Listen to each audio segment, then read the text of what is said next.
Her name is Hagar. If you've ever felt invisible, used, discarded, or completely forgotten by this world, listen closely.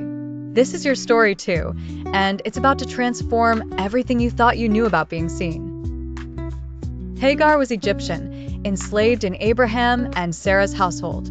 Think about this reality. No agency over her own life, no voice in her destiny, no say in her future. She was someone else's property, completely powerless. The reality cuts deep, doesn't it? Some of you reading this know exactly what it feels like to have your choices stripped away, to feel like your life belongs to everyone except you. Sarah was barren and desperate after decades of waiting. Empty arms, shattered dreams, hope deferred until her heart was sick. We understand that desperation, that willingness to force God's hand when His timing feels unbearable and His promises seem like cruel jokes. Sarah devised a plan that would change everything. Sleep with my servant. Maybe I can build a family through her. Just like that, Hagar became a pawn in someone else's game. She conceived Abraham's child and suddenly held unexpected power over the woman who owned her. Contempt rose in her heart toward Sarah. When we've been powerless for so long, we grab whatever control we can find, even if it ultimately destroys us, even if it makes everything worse. Sarah's response was absolutely brutal.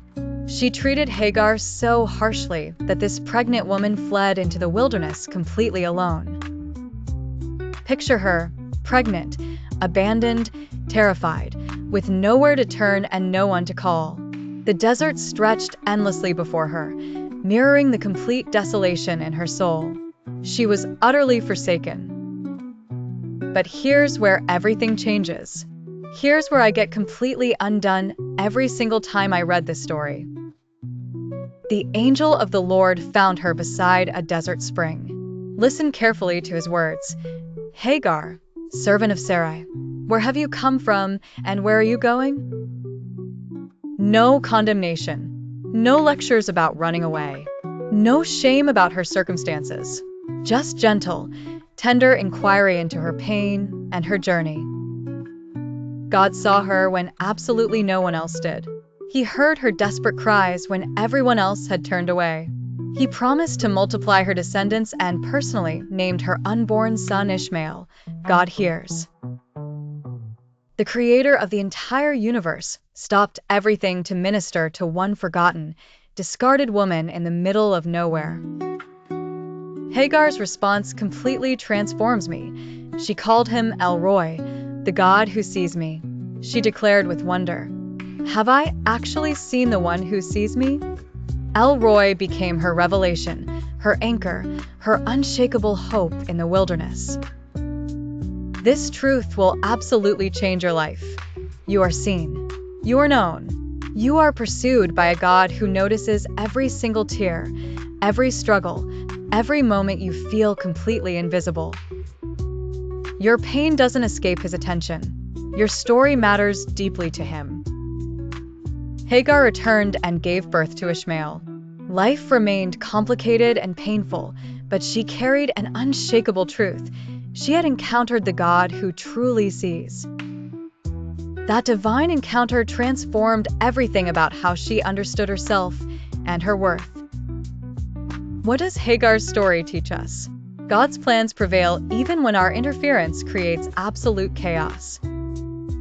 Sarah and Abraham's manipulation caused tremendous pain and generational conflict, but God still worked redemptively through the devastating mess. God passionately champions the marginalized. He didn't appear only to the patriarch and matriarch with their wealth and status. He showed up for the servant, the outcast, the completely forgotten one. He shows up for you too, right where you are. Even in your worst wilderness seasons, God is powerfully present. He sees your desperation, your fear, your absolute breaking point. He may not immediately change your circumstances, but he will meet you in them. He gives supernatural strength to endure what you cannot escape. When you feel forgotten, remember Hagar. When you feel invisible, remember Elroy. You are seen, beloved, and never alone. Even when life feels unbearable, even when you've made devastating mistakes, even when you desperately want to run, God is there. He sees you, knows you completely, and loves you fiercely. You are His precious daughter, and He will never abandon you. Never, ever, ever. Elroy sees you always, in your pain, in your triumph, in your ordinary Tuesday afternoon when you feel truly forgotten. He sees you, He knows you, He loves you. This is your identity. This is your hope. This changes everything. Share your thoughts in the comments below. Thanks for watching.